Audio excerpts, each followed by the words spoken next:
Hello everyone, welcome to this challenge zoology notes. आज की इस वीडियो में आपको बताऊंगी मेंस्ट्रुअल साइकिल। ये जो टॉपिक है ये एग्जाम के लिए बहुत ही इंपॉर्टेंट है, क्योंकि इस टॉपिक को रिपीट किया जाता है। मतलब प्रीवियस में अगर ये टॉपिक आया हुआ है तो इस साल भी पूछ सकता है। ये ज़्यादातर लॉन्ग में पूछा जाता है। मेंस्ट्रुअल साइकिल क्या होता है? Menstrual cycle, first introduction. The rhythmic changes undergone by the sexual organ at an interval of 28 days is called menstrual cycle. ये जो 28 दिनों के अंदर इंटरवल में, मतलब बोल सकते हैं 28 दिनों के इंटरवल में सेक्सुअल ऑर्गन में होने वाले रिदमिक चेंजेस को मेंस्ट्रुअल साइकिल कहा जाता है। It takes its name from an elaborate process called menstruation, menses और ब्लीडिंग। ये जो नाम है मेंस्ट्रुएशन, मेंसेस और ब्लीडिंग, ये नाम एक इलाबरेट प्रोसेस की वजह से ये नाम पड़ा है इसका। Menstruation is the periodic discharge of blood, mucus and cellular debris from the uterus through the vagina at about 4 weeks interval।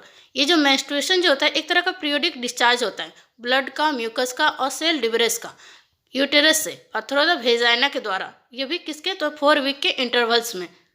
The menstrual cycle is a female sexual cycle. It is characteristic of primates. ये जो menstrual cycle होता है ये female sexual cycle होता है और ये एक तरह का कैरेक्टरिस्टिक्स है प्राइमेट्स का। जैसे इसमें एग्जांपल में आता है मंकी और मैंस। Phases of menstrual cycle. The length of the menstrual cycle is an ideal women is 28 days. एक आदर्श वोमेन जो, मतलब बोल सकते हैं एक आइडियल वोमेन में इसका मेंस्ट्रुअल साइकिल का जो लेंथ होता है, लंबाई होता है, वो 28 दिनों तक का होता है। The menstrual cycle is divided into 3 phases. Namely menstrual cycle को 3 चरण में बांटा गया है, या फिर बोल सकते हैं 3 फेजेस में बांटा गया है। पहला प्रोलिफेरेटिव फेज, दूसरा प्री मेंस्ट्रुअल और secretary phase, third destructive phase और मेंसेस। क्या होता है फर्स्ट फेज? तो पहला प्रोलिफेरेटिव फेज।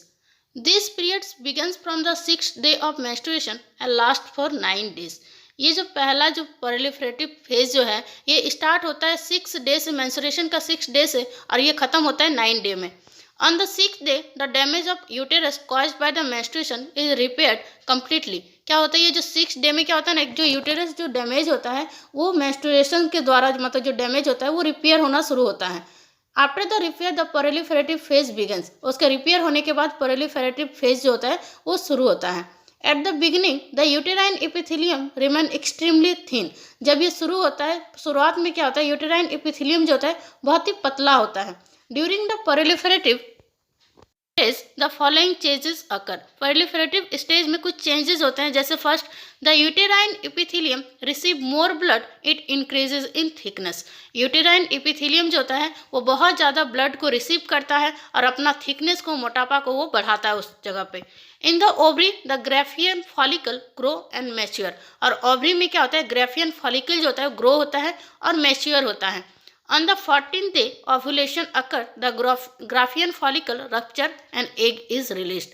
14 डे में ओव्यूलेशन होता है जिससे ग्राफियन फॉलिकल जो होता है वो रप्चर होके एग को रिलीज करता है। यहाँ पे आपको एक फिगर ड्रॉ करना है। ये फिगर आपको यहाँ पे बना देना है और कलर पेन से बनाइएगा, बहुत ही सुंदर से बनाइएगा, क्योंकि मेंस्ट्रुअल साइकिल में बस यही एक फिगर है।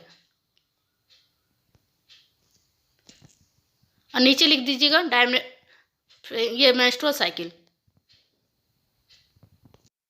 उसके बाद सेकेंड फेज है pre menstrual phase. This phase last for 14 days from the 15 day to 28 days. ये जो प्री मेंस्ट्रुअल फेज जो है ये 14 दिन तक चलता है। ये स्टार्ट होता है 15 डे से 28 डेज के अंदर। During secretory phase the following changes occur. Secretory phase में कुछ चेंजेस होते हैं, जैसे कि the uterine epithelium progressively increases in thickness, the uterus become highly vascular. इसमें जो होता है प्री मेंस्ट्रुअल फेज में यूटेराइन एपिथेलियम जो होता है वो अपना थिकनेस को बढ़ाते जाता है, जिस वजह से क्या होता है यूटेरस जो होता है बहुत ही ज़्यादा वस्कुलर हो जाता है। The uterine glands become elongated and much coiled. Uterine gland जो होता है बहुत ज़्यादा लंबा हो जाता है और कॉइल्ड हो जाता है। The gland secrete more and more mucus, this mucus is called uterine milk. और वो जो ग्लैंड जो होता है वो बहुत सारा, मतलब बहुत ज़्यादा मात्रा में म्यूकस को प्रोड्यूस करता है और उस म्यूकस को यूटेराइन मिल्क कहा जाता है। The rupture follicle is soon filled with blood. This blood filled with ruptured follicle is called corpus हेमिकर्म। कॉर्पस हेमीरेजिकम इसका नाम है। क्या होता है, जो रप्चर्ड फॉलिकल जो होता है फिर वो ब्लड से भरने शुरू हो जाता है और उस ब्लड जो मतलब जो ब्लड जो रप्चर्ड फॉलिकल में जो भरता है उसको कॉर्पस हेमिरेजिकम कहा जाता है। The corpus haemorrhagicum is now yellow in colour and this yellow body is called corpus luteum. वो जो कॉर्पस हेमिरेजिकम जो है ये येलो कलर में हो जाता है और उस येलो बॉडी को कॉर्पस ल्यूटियम कहा जाता है। If pregnancy occur corpus luteum persist, अगर प्रेगनेंसी होता है तो कॉर्पस ल्यूटियम जो होता है वो मतलब बना रहता है। If there is no pregnancy it degenerate for days before menstruation. ये क्या होता है, अगर प्रेगनेंसी नहीं होता है तो जो कॉर्पस ल्यूटियम जो होता है वो मेंस्ट्रुएशन के 4 दिन पहले वो डिजेनरेट हो जाता है या फिर खत्म हो जाता है। The degenerated corpus luteum is replaced by a connective tissue scar called corpus albicans. क्या होता है, ये जो मतलब होता है ना कि कॉर्पस ल्यूटियम जो डिजेनरेट होता है एक तरह का कनेक्टिव टिश्यू स्कार की वजह से होता है, उसको कॉर्पस एल्बिकन कहा जाता है। Corpus albicans ALBICANS। उसके बाद का स्टेज है डिस्ट्रक्टिव फेज। इसमें क्या होता है, this phase last for 5 days, it occur in the absence of pregnancy.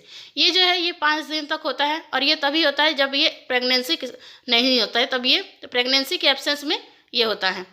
A physiologist aptly says that the uterus weep due to disappointed and the weeping is swept out as menstrual cycle। एक होता है मतलब बोल सकते हैं कि एक physiologist के द्वारा कहा गया है ना कि यूटेरस निराशा के कारण, एक बोल सकते हैं यूटेरस जो होता है निराशा के कारण होता है। जैसे मेंस्ट्रुअल साइकिल के फ्लो के रूप में रोना बंद हो जाता है, मतलब जैसे बोल सकते हैं कि एक तरह का सैडनेस वाला मतलब बताया गया है फिजियोलॉजिस्ट के द्वारा। उसके बाद another scientist describe menstrual cycle as the funeral of the unfertilized ovum. दूसरे साइंटिस्ट ने बताया है menstrual cycle as a funeral के द्वारा अनफर्टिलाइज्ड ओवम को। बस आपको यहीं तक लिखना है।